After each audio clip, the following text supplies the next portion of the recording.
নির্বাচন ঘিরে আইন শৃঙ্খলা পরিস্থিতির এখনো উন্নতি হয়নি মন্তব্য বিএনপির। দু একদিনের মধ্যে আসন সমঝোতার কথা জানালো জামায়াত। সংস্কারের নামে অন্তর্বর্তী সরকারের জারি করা অধ্যাদেশগুলো লক্ষ্যভ্রষ্ট হয়েছে, আমলাতন্ত্রের কাছে আত্মসমর্পণ টিআইবির মূল্যায়ন। সরকারের ধীরে চলা নীতিতে বাস্তবায়ন গতি মন্থর, চলতি অর্থ বছরের বার্ষিক উন্নয়ন কর্মসূচিতে বড় কাটছাঁট, বরাদ্দ কমানো হলো 30,000 কোটি টাকা। এক দশক পর আন্তর্জাতিক আদালতে মিয়ানমারের রোহিঙ্গা গণহত্যার বিচার শুরু, বিশ্বে গুরুত্বপূর্ণ দৃষ্টান্ত হতে পারে এই মামলা। স্বাগত ডিবিসি সংবাদে, দেখছিলেন মার্কেন্টাইল ব্যাংক সংবাদ শিরোনাম। জানাবো খবরের বিস্তারিত, সাথে আছি তানিয়া হারুন। 2014, 2018 এবং 2024 সালের জাতীয় নির্বাচনে অনিয়মের তদন্ত নিয়ে রাষ্ট্রীয় অতিথি ভবন যমুনায় ব্রিফিং করছেন তদন্ত কমিটির সদস্যরা। আমরা যাচ্ছি সেখানে।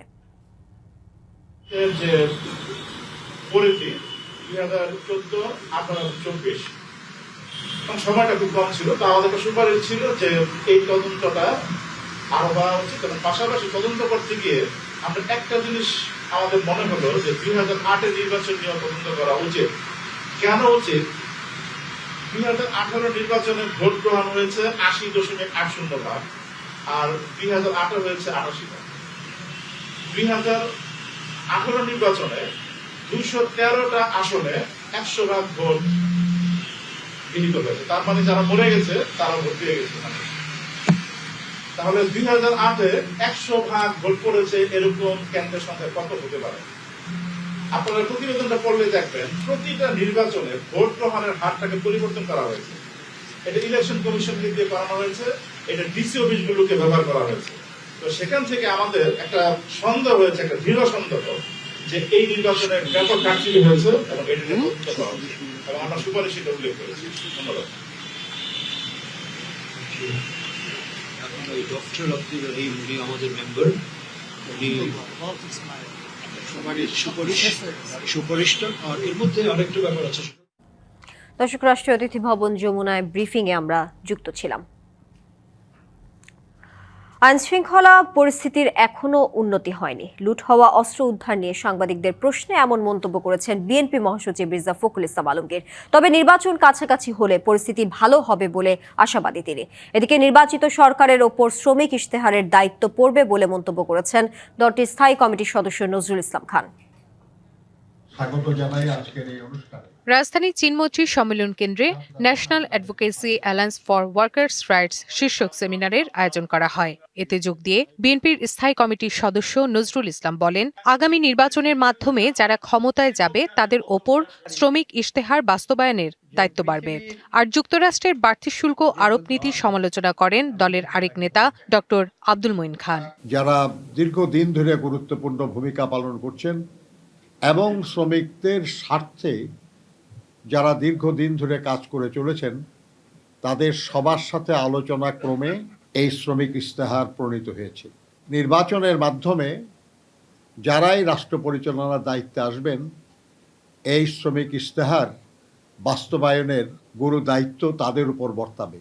যে কর্মকাণ্ড চলছে ট্যারিফ নিয়ে, কিন্তু এই যে ট্যারিফের খেলা যে চলছে, আমি খোলাখুলি বলবো যে আজকে ধনিক রাষ্ট্র যারা পৃথিবীতে রয়েছেন তারা নিজেরাও বুঝতে পারছেন না যে এই ট্যারিফের খেলায় কিন্তু আলটিমেটলি তারাই পরাজিত হবে। এদিকে ঠাকুরগাঁওয়ের নিজ বাসভবনে আসছে নির্বাচন এবং নিরাপত্তা পরিস্থিতি নিয়ে কথা বলেন বিএনপির মহাসচিব মির্জা ফখরুল ইসলাম আলমগীর। আমরা এটাতে খুব উদ্বিগ্ন, কনসার্ন। বিশেষ আমরা মনে করি এটা সরকারের একটা ব্যর্থতাই বলবো যে তারা অস্ত্র উদ্ধার করতে পারেনি, এবং এখন পর্যন্ত আইন শৃঙ্খলা পরিস্থিতি সেই রকম একটা উন্নত হয়েছে বলে আমার কাছে মনে হয় না। তবে আমি আশাবাদী, আমি মনে করি যে নির্বাচন চলাকালীন সবাই সেটা ইমপ্রুভ করবে আরো, এবং একটা ভালো অবস্থায় আসবে। দেশে যা কিছু ভালো তার সবই বিএনপি করেছে বলেও দাবি করেন মির্জা ফখরুল। Rifat Tasnova, DBC news. একদিনের মধ্যে 11 দলীয় জোটের আসন সমঝোতা দৃশ্যমান হবে বলে জানিয়েছেন জামায়াত আমির ডাক্তার শফিকুর রহমান। দুপুরে রাজধানীর বসুন্ধরায় তার ব্যক্তিগত কার্যালয়ে ইউরোপীয় ইউনিয়নের নির্বাচন পর্যবেক্ষকদের প্রতিনিধি দলের সঙ্গে বৈঠকের পর তিনি একথা জানান। প্রশাসন ও গণমাধ্যমকে নিরপেক্ষ ভূমিকায় থাকার আহ্বান জানিয়ে শফিকুর রহমান বলেন, নির্বাচন সুষ্ঠু না হলে আকাঙ্ক্ষা পূরণ হবে না জনগণের। নির্বাচন সামনে রেখে জামায়াত আমিরের সঙ্গে বৈঠক করেছেন ইউরোপীয় ইউনিয়নের নির্বাচন পর্যবেক্ষণ মিশনের প্রধান পর্যবেক্ষক ইভার্স আইজাবস। জামায়াত আমিরের ব্যক্তিগত কার্যালয়ে অনুষ্ঠিত বৈঠকে জাতীয় নির্বাচন ও সমসাময়িক বিষয় নিয়ে আলোচনা হয়। আপনি ভোট দিবেন কিন্তু বৈঠক শেষে সাংবাদিকদের মুখোমুখি হন জামায়াত আমির, জানান শিগগিরই হতে যাচ্ছে জোটের আসন সমঝোতা। তারা জানতে চেয়েছেন আমাদের দল এবং আমাদের যাদের সাথে সমঝোতা হয়েছে ইলেকশনের জন্য আমাদের প্রস্তুতি কেমন, আমাদের এই সমঝোতা সম্পন্ন হয়েছে কিনা, না হলে কখন হবে। আমরা তাদেরকে বলেছি ইনশাল্লাহ আগামীকালকের মধ্যে এটা একটা ফাইনাল শেপ পাবে। এ সময় প্রশাসন ও গণমাধ্যমের সাম্প্রতিক ভূমিকার সমালোচনা করেন তিনি। বলেন, গণ অভ্যুত্থানের সময়ে সবার ভূমিকা মনে রেখেছে জনগণ। গণমাধ্যমের পজিশন, গণমাধ্যম এটা দলীয় মাধ্যম না, এটা মাথায় রেখে গণমাধ্যম ফাংশন করুক, সেটাই আমরা প্রত্যাশা। সমাজের দুইটা সেকশনকে 4 দিক থেকে 4D ডাইমেনশনে দেখতে হয়। একটা হচ্ছে পলিটিশিয়ান, তারা যেহেতু জাতিকে নেতৃত্ব দেবে, আর একটা হচ্ছে গণমাধ্যম, তারা 4 দিক থেকে দেখবে। তারা যদি এক দিক থেকে দেখেন তাইলে বাকি 3 দিকের উপর তারা ইনসাফ করতে পারবেন। দেশকে এগিয়ে নেওয়ার জন্য তারা সঠিক সিদ্ধান্ত দিবে। জনগণের উপর আমাদের 100% আস্থা আছে। বিভিন্ন জায়গায় দলটির নারী কর্মীদের হেনস্থা করা হচ্ছে উল্লেখ করে জামায়াত আমির লেভেল প্লেইং ফিল্ড নিশ্চিতের দাবি জানান। আমাদের বোনদের মায়েদের নির্বাচনী প্রচারণায় বিভিন্ন জায়গায় বাধা দেয়া হচ্ছে, এমনকি হেজাব খুলে নেওয়ার ঘটনাও ঘটেছে। এর আগে সকালে চীনা রাষ্ট্রদূত ইয়াং ওয়েনের নেতৃত্বে একটি প্রতিনিধি দল জামায়াত আমিরের সঙ্গে বৈঠক করেন। Hasan Al Mamun, DBC news, Dhaka. Appeal শুনানির তৃতীয় দিনে ত্রয়োদশ সংসদ নির্বাচনে প্রার্থিতা ফিরে পেলেন 41 জন। 25টি আবেদন নামঞ্জুর করেছে ইসি। পাবনা 2 আসনের বিষয়ে নেওয়া হয়নি কোনো সিদ্ধান্ত। এছাড়া দ্বৈত নাগরিকত্ব জটিলতায় প্রার্থিতা ফিরে পাননি চট্টগ্রাম 9 আসনের জামায়াতের প্রার্থী AKM ফজলুল হক। সোমবার সকালে রাজধানীর আগারগাঁয়ে নির্বাচন ভবন মিলনায়তনে প্রধান নির্বাচন কমিশনের সভাপতিত্বে 5 সদস্যের পূর্ণাঙ্গ কমিশন তৃতীয় দিনের মতো আপিল শুনানি শুরু করে। যুক্তরাষ্ট্রের নাগরিকত্ব বাতিলের নথি জটিলতায় চট্টগ্রাম 9 আসনের জামাত প্রার্থী AKM ফজলুল হকের আপিল নামঞ্জুর করা হয়েছে। নির্বাচন সুষ্ঠু না হওয়ার শঙ্কা প্রার্থীদের। আমাকে রিটার্নিং অফিসার 10 জনের স্বাক্ষরের 9 জন ঠিক আছে, একজন ঠিক নেই বলে যে করেছি সেটা আমি প্রুভ করেছি, সে আমাকে স্বাক্ষর দিয়েছে, সেটা প্রমাণ দিয়েছি, আমাকে ইনশাল্লাহ বৈধ হয়েছি। আমার প্রস্তাবকারীর তথ্য ভুল হয়েছিল, উনি অন্য ভোটার এলাকার, যেটা আমি নতুন প্রার্থী তো আমার জানা ছিল না। এটা 7 তারিখ বাছাইয়ের সময় আমার এটা নামঞ্জুর করা হয়। তো এই নামঞ্জুর করছে যে US সিটিজেনশিপ আমার আছে সেজন্য। তো আমি ওখানে তো ডকুমেন্ট দিছি যে আমি এটা সারেন্ডারের জন্য অ্যাপ্লিকেশনও দিছি। এদিকে জাতীয় পার্টির ব্যারিস্টার শামীম হায়দার পাটোয়ারি মনে করেন, নির্বাচনে এখনো লেভেল প্লেইং ফিল্ড তৈরি হয়নি। ট্রাইব্যুনাল ন্যায় বিচারের জন্য সর্বোচ্চ চেষ্টা করছে, আইনের বাইরে তারা কোনো কাজ করছে না এবং সকলের ক্ষেত্রেই সমানভাবে আইনটাকে প্রয়োগ করছে। রাষ্ট্র সরকার নির্বাচন কমিশনকে দেখাতে হবে যে যেসব দল নির্বাচনে অংশগ্রহণ করছে তারা এবং তাদের প্রার্থীদের এবং তাদের জানমাল এবং সম্পদের সুরক্ষা দিতে এই রাষ্ট্র সক্ষম। যে রাষ্ট্র এই সক্ষম না হয়, অক্ষম রাষ্ট্র সুষ্ঠু ভোট করতে পারবে না। আপিল নিষ্পত্তির শুনানি চলবে 18 জানুয়ারি পর্যন্ত। নির্বাচনী ট্রাইব্যুনালে নিষ্পত্তি না হলে সংক্ষুব্ধরা যেতে পারবেন উচ্চ আদালতে। তুষার আহমেদ, ডিবিসি নিউজ। গণভোট আগামী 5 বছরের জন্য নয়, বরং ভবিষ্যৎ বাংলাদেশের রাষ্ট্র ব্যবস্থা ও গণতন্ত্রের পূর্ণ প্রতিষ্ঠার জন্য অপরিহার্য হয়ে থাকবে। এসব কথা বলেছেন প্রধান উপদেষ্টার বিশেষ সহকারী অধ্যাপক ডক্টর আলী রিয়াজ। বিকেলে রাজশাহী মেডিকেল কলেজ মিলনায়তনে গণভোটের প্রচার ও ভোটার উদ্বুদ্ধকরণে বিভাগীয় মতবিনিময় সভায় কথা বলেন তিনি। আলী রিয়াজ জানান, রাষ্ট্র কিভাবে পরিচালিত হবে, বিচার বিভাগ, নির্বাচন কমিশন ও দুর্নীতি দমন কমিশন কিভাবে স্বাধীনভাবে কাজ করবে, এসব গুরুত্বপূর্ণ সিদ্ধান্ত জনগণের ম্যান্ডেটের মাধ্যমে নিতে হবে। এই কারণেই গণভোটের আয়োজন। সংশোধিত বাজেটে বার্ষিক উন্নয়ন কর্মসূচি বা এডিপি থেকে 30,000 কোটি টাকা বরাদ্দ কমালো সরকার। প্রধান উপদেষ্টার সভাপতিত্বে অনুষ্ঠিত জাতীয় অর্থনৈতিক পরিষদের সভায় নেওয়া হয় এমন সিদ্ধান্ত। এতে এডিপির নতুন আকার দাঁড়ালো 2 লাখ কোটি টাকা। বৈঠক পরবর্তী সংবাদ সম্মেলনে পরিকল্পনা উপদেষ্টা জানান, প্রকল্প অনুমোদনের স্বচ্ছতা আনতে আরও কঠোর শর্ত আরোপের উদ্যোগ নিয়েছে সরকার। গেল জুনে 2025-26 অর্থ বছরের জন্য 7,90,000 কোটি টাকার বাজেট ঘোষণা করেন অন্তর্বর্তী সরকারের অর্থ উপদেষ্টা ডক্টর সালেহ উদ্দিন আহমেদ। মন্থর অর্থনীতি আর নানা সংকটের মধ্যেও সরকারের বার্ষিক উন্নয়ন কর্মসূচি বা এডিপিতে 2,30,000 কোটি টাকা ব্যয়ের পরিকল্পনার কথা জানান তিনি। কিন্তু অর্থ বছরের 5 মাস পেরিয়ে গেলেও এডিপিতে খরচ করা গেছে মাত্র 28,043 কোটি টাকা, যা মোট বরাদ্দের মাত্র 11.75%। এমন বাস্তবতায় সংশোধিত বাজেটে এডিপির বরাদ্দ 30,000 কোটি টাকা কমিয়ে 2 লাখ কোটি টাকা পুনর্নির্ধারণ করল জাতীয় অর্থনৈতিক পরিষদ। প্রধান উপদেষ্টার সভাপতিত্বে অনুষ্ঠিত বৈঠকে কমানো হয় শিক্ষা খাতের বরাদ্দ।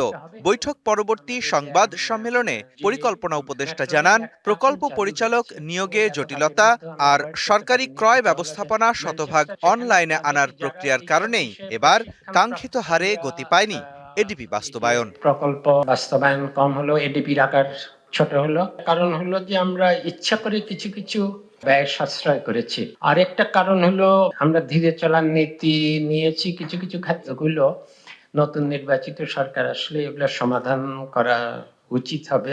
পরিকল্পনা উপদেষ্টা জানান, মূল এডিপিতে বরাদ্দ দেয়া প্রায় প্রতিটি প্রকল্পই কাটছাট হয়েছে। সেই সঙ্গে কমানো হয়েছে সরকারের আপ্যায়ন, যাতায়াত, পরামর্শ সেবা সহ নানা ব্যয়ও।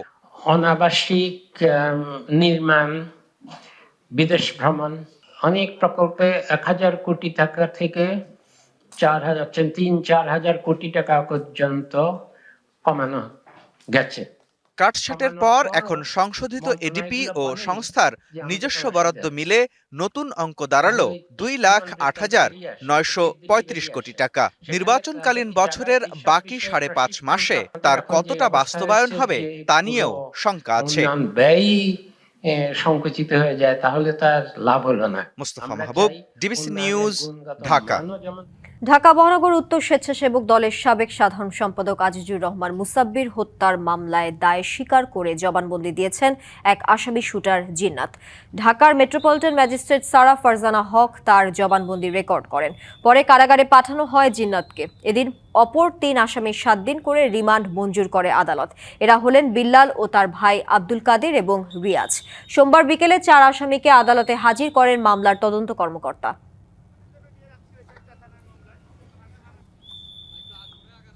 ত্রয়োদশ জাতীয় সংসদ নির্বাচনে ভোটের দিন ঠিক হয়েছে 12ই ফেব্রুয়ারি। সারা দেশে বইছে সেই ভোটের হাওয়া। এ নিয়ে কি ভাবছেন সাধারণ মানুষ থেকে শুরু করে আগামীর জনপ্রতিনিধিরা, সে কথা জানাতে ডিবিসি নিউজে ইলেকশন এক্সপ্রেস ছুটে যাচ্ছে সব সংসদীয় আসনে। এখন আছে সংসদীয় আসন 234, Sylhet 6। CSRM DBC election express এখন রয়েছে সিলেট 6 আসনে। আমার সাথে রয়েছেন বাংলাদেশ জামায়াতে ইসলামী মনোনীত প্রার্থী মোহাম্মদ সেলিমউদ্দিন। আপনাকে স্বাগত জানাচ্ছি। শুরুতেই জানতে চাইব, এখন পর্যন্ত নির্বাচনের পরিস্থিতি আপনি কেমন দেখছেন, সাধারণ মানুষের সাড়া কেমন পাচ্ছেন? আলহামদুলিল্লাহ, এবারের নির্বাচনে সাধারণ মানুষের আগ্রহ অত্যন্ত ভালো। ব্যাপক স্বতঃস্ফূর্ততার মধ্যে গ্রামে গঞ্জে জনগণের মধ্যে ইলেকশন নিয়ে আলাপ আলোচনা, পর্যালোচনা, তারা প্রার্থীদেরকে দেখতেছে, শুনতেছে, স্বাগত জানাচ্ছে, ভালো লাগতেছে। দীর্ঘদিন পর নির্বাচনী একটা পরিবেশ তৈরি হয়েছে, এটা অত্যন্ত আনন্দের। একটু জানতে চাচ্ছি আপনার কাছে, নির্বাচনী পরিবেশ বলতে আমরা যেটা বোঝাচ্ছি লেভেল প্লেইং ফিল্ড কিংবা কোনো ধরনের সমতার যে বিষয়টি সেটি আছে কিনা, বা সে বিষয়ে আপনারা কি ফিল করছেন, বোধ করছেন?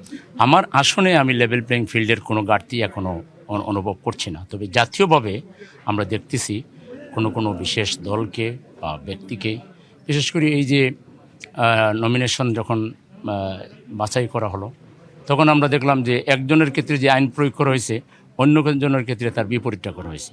একই দেশে 2 আইন, এইটা খুবই আমাদের কাছে আশ্চর্য। জনগণ এটা নিয়ে উদ্বিগ্ন। আইন তো দেশে একটাই হবে। যদি দ্বৈত নাগরিকের আবেদন করার কারণে সেই আবেদন অ্যাকসেপ্ট হয়ে থাকে, আরেকজনের ক্ষেত্রে হইলে সেটা আরেকজনের ক্ষেত্রে হইতে হবে।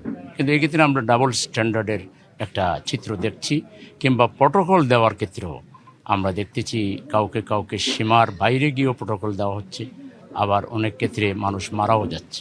আমাদের প্রিয় শরীফ ওসমান হাদি চলে গেল, খুনি ধরা পড়ল না, এটার পিছনে রহস্য আছে, এটা আমরা উদ্বিগ্ন। ফলে ইউনূস সাহেব যে বললেন, মিঠা বুলি আওড়াইলেন যে খুব ঈদের আনন্দে মানুষ ভোট দিবে, শরীফ ওসমান হাদির হত্যার পরে কি আর সেটা বলা যায়? উনি কি বক্তব্য দিলেন জাতির সামনে? কোথায় সন্ত্রাসীরা, কোথায় গেল পালালো?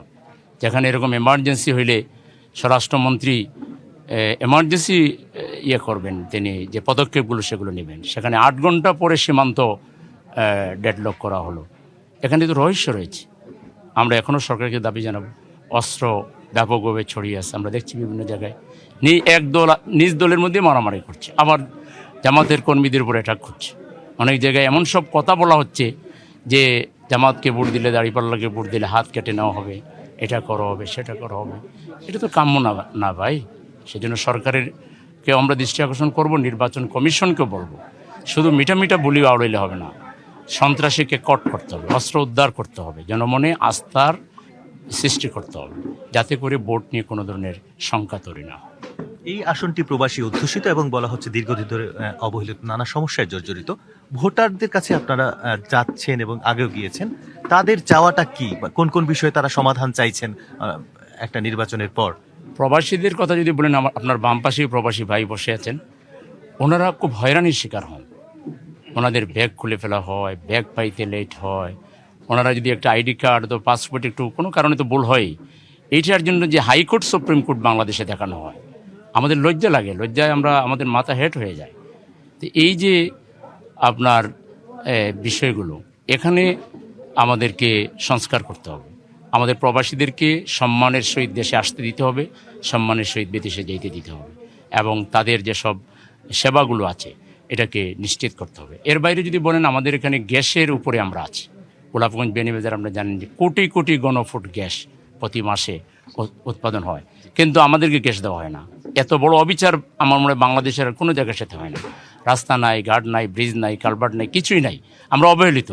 আপনাদের মাধ্যমে আমরা সরকার এই ইন্টারিম গভর্নমেন্টকেও জানাচ্ছি, আর ভবিষ্যতে আল্লাহ যদি আমাদেরকে পার্লামেন্টে কবুল করে, আমরা পার্লামেন্টেই চিল্লাবো যে আমাদের অধিকার দিতেই হবে।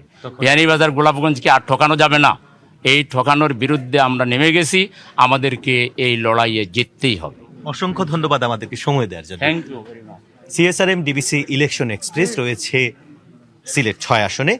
পরবর্তী সংবাদে রাত 9টায় আমরা জানার চেষ্টা করব এখানকার ভোটার কিংবা অন্য কোনো রাজনৈতিক দলের প্রতিনিধির কথা। ডিবিসি নিউজের সঙ্গেই থাকুন, সিএসআরএম ইলেকশন এক্সপ্রেসের সাথেই থাকুন। এক দশক পর মিয়ানমারের রোহিঙ্গা গণহত্যা মামলার বিচার শুরু হয়েছে জাতিসংঘের আদালতে।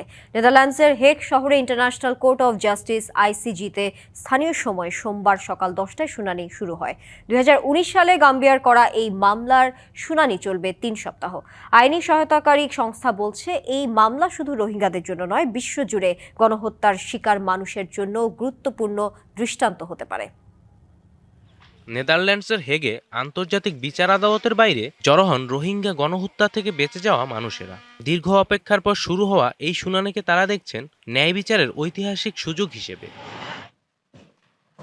রোহিঙ্গা প্রতিনিধিরা জানান, বাংলাদেশে দীর্ঘদিন শরণার্থী জীবন কাটানোর অবসান চান তারা। আদালতের রায়ের মাধ্যমে নিজ দেশে নিরাপদ ও মর্যাদাপূর্ণ প্রত্যাবর্তনের আশাও প্রকাশ করেন তারা। I shall now recall the principal steps of the procedure. Rohingya transgender সম্প্রদায়ের পক্ষ থেকেও প্রতিনিধিত্ব করা হয় এই শুনানিতে। তারা বলেন, সহিংসতার শিকার বহু মানুষের কণ্ঠ এতদিন চাপা পড়েছিল। আইনি সহায়তাকারী সংস্থা লিগ্যাল অ্যাকশন ওয়ার্ল্ডওয়াইড বলছে, এই মামলা শুধু রোহিঙ্গাদের জন্য নয়, বিশ্বজুড়ে গণহত্যার শিকার মানুষের জন্য গুরুত্বপূর্ণ দৃষ্টান্ত হতে পারে। 2019 সালে পশ্চিম আফ্রিকার দেশ গাম্বিয়া এই মামলা দায়ের করে, যাকে সমর্থন দিচ্ছে ইসলামী সহযোগিতা সংস্থা ওআইসি। 2017 সালে মিয়ানমারের সামরিক অভিযানে অন্তত 7,30,000 রোহিঙ্গা বাংলাদেশে পালিয়ে আসতে বাধ্য হয়। জাতিসংঘের তদন্তেও ওই অভিযানের সময় গণহত্যার প্রমাণ পাওয়া যায়, যদিও মিয়ানমার এই অভিযোগ অস্বীকার করে আসছে। গাম্বিয়া চলতি সপ্তাহে তাদের যুক্তি উপস্থাপন করবে, আর আগামী সপ্তাহে নিজেদের অবস্থান জানাবে মিয়ানমার। জয় রায়, ডিবিসি নিউজ ডেস্ক। সংবাদে এই ছিল এখনকার মতো। ডিবিসি নিউজের সংবাদগুলো পড়তে ভিজিট করুন dbcnews.tv আর ভিজিট করুন ডিবিসি নিউজের ফেসবুক পেজ এবং ইউটিউব চ্যানেল। ডিবিসির সঙ্গে থাকুন।